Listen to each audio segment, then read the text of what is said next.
Hey guys, Misha here. Welcome to Chill Time. Today we are going to do a little bit of a drawing activity. And as you guys know, it's almost Thanksgiving. So we're going to draw a couple of kind of traditional Thanksgiving foods. And these foods date back all the way until the first Thanksgiving. So we'll learn a little bit about that as well. We're going to draw a corn and some squash.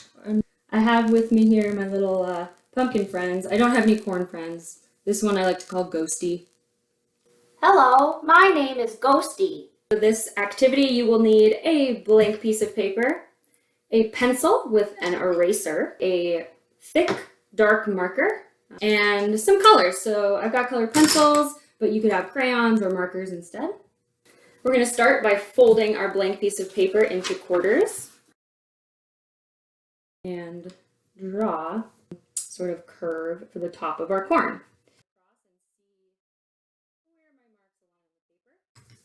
Till about a third of this quarter down the paper. Doesn't have to be perfect.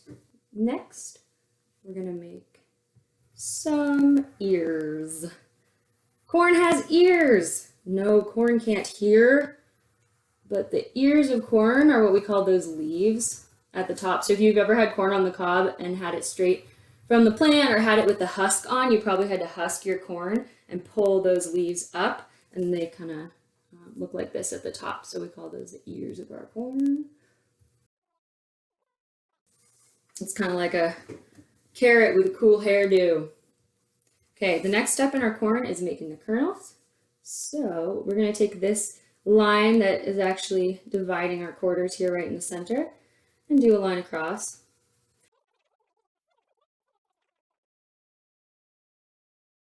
Cool, and you don't have to have exactly the same number of lines on yours as I have on mine, grid-wise. So we'll start by just doing one down the center, easy peasy, follow your crease. And then we'll do slightly arched lines on the side here too. Now we're gonna go over our lines with our dark marker and make it look pretty cool. So just tracing the top of your ears.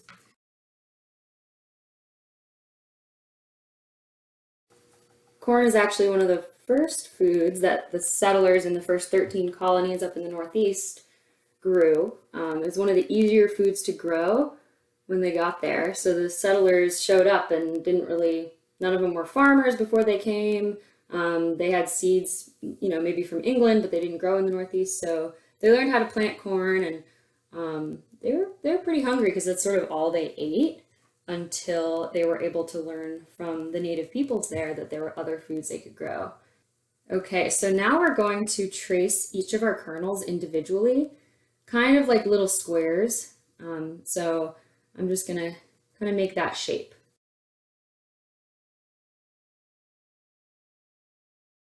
Yeah, so like I was saying, settlers were eating a bunch of corn, had to ration like only 5 kernels a day, really hungry. But lucky for them, the native people who have lived in North America for thousands and thousands of years before the settlers came knew how to farm. The 3 traditional crops of those native people were corn, squash, and beans. And so the colonists learned how to plant these 3 crops as well.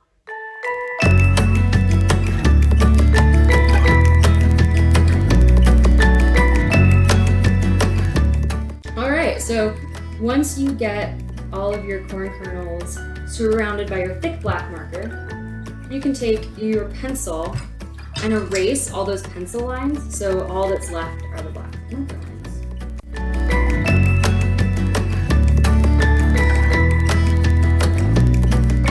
Now we're going to color in our corn kernels. There are actually a lot of traditional corn species that have multicolored kernels, so I'm going to use a bunch of colored pencils here and see how many different colors I can get into my corn.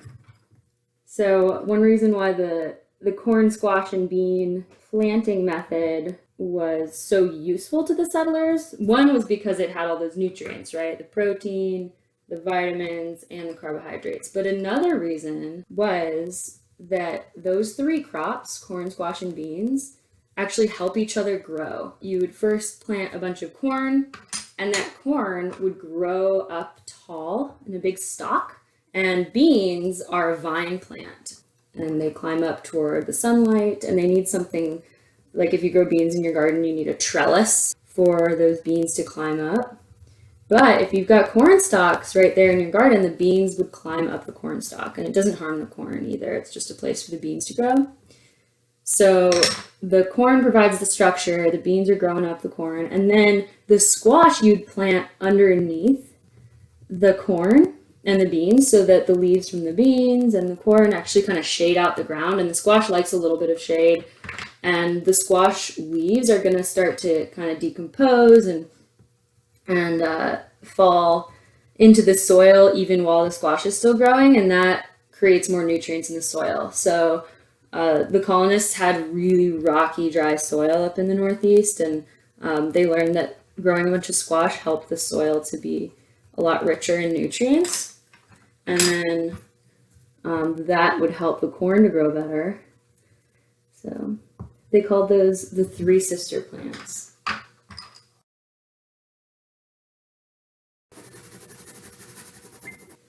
Okay, here we are all done. There's my corn. Here's one I did earlier with some bigger kernels. So remember to snap a picture of yours and send it to us. Let us know how it went. It's time to draw squash. So again, you're going to take your paper and fold it into 4 quadrants. So this time our paper is landscape side, so the wide side instead of doing it up and down like portrait. And we're going to start with 3 circles. So we're going to do a whole circle here. So mostly this quadrant, but a little bit down here. And then we're going to do a whole circle all in this quadrant down here. So not that big. So this is really important to use a pencil with an eraser, because now we're going to turn this whole circle into a partial circle. Now you're going to want to do your stems. Do it like that. So kind of like a little rectangle. And then you're going to erase, just like we did before, that piece of the circle that's in the background so that it looks like the stem is in front. All right, next step is to make some lines. So we'll start by doing the back.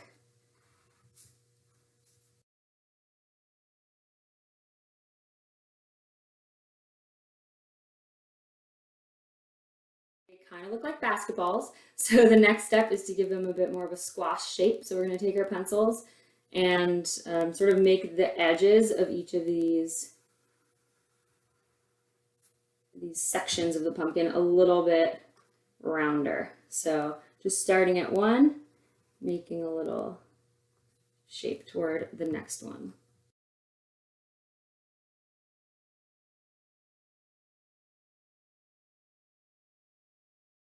All right, again, do some erasing. So anywhere where these lines are doubled up, we're going to erase our first circle.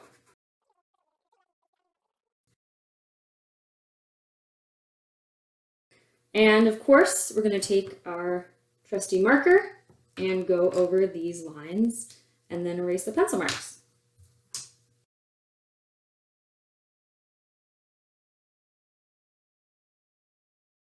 All right, we got some nice looking pumpkins here. Now it's time to color them in. Great job, you guys. I can't decide what color to make my pumpkins. Like the first one I made was sort of orange and yellow, and my little squash friends loved it because it looks like them. But I kind of want to do something creative like rainbow pumpkins. Please remember to take a picture and send it to us. Email me or Karina. There once were 3 sisters named Squash, Corn, and Bean. No lovelier ladies had ever been seen. They all worked together, supportive and kind. Corn first, Bean second, with Squash right behind. Bean grew up the corn, Squash hugged them together. No wind could destroy them, no inclement weather. How lovely they looked, a tangle of green, no lovelier ladies have ever been seen. In addition to the Three Sisters planting method, colonists also learned from native farmers how to clear land by burning their fields and how to rotate their crops every year, which was a huge improvement to their farming practices. So, all these attempts of the native communities to build relationships with the newcomers, those colonists, eventually grew into competitions for land and resources. So, this isn't something that's always talked about around Thanksgiving, right? So, while Thanksgiving came about based on this journal entry by one colonist in 1621, that holiday was actually created in the US after the Civil War by Abraham Lincoln, who was trying to unite the country right after that war. So, why does that matter? Why do we have to recognize it? Well, people often celebrate the holiday as a coming together of native and colonial peoples in the Northeast United States. But by doing that, we kind of ignore the fact that colonists initially stole bushels of corn from native people. They robbed graves and homes, and they brought disease from Europe that devastated native communities. Actually, in 1970, so about 50 years ago, a large group of indigenous people called the United American Indians of New England officially started celebrating a different holiday on Thanksgiving called the National Day of Mourning, because they were mourning the period of time in their history when they had a painful removal from their homelands. So instead of celebrating those colonial interactions with Native people, they felt like that would erase their own history. And so they have a national holiday to acknowledge that ongoing painful legacy of removal and enslavement and even deaths from the diseases that colonial people brought. So, there are many indigenous people of the Northeast US who still definitely celebrate Thanksgiving, but there are definitely some who don't.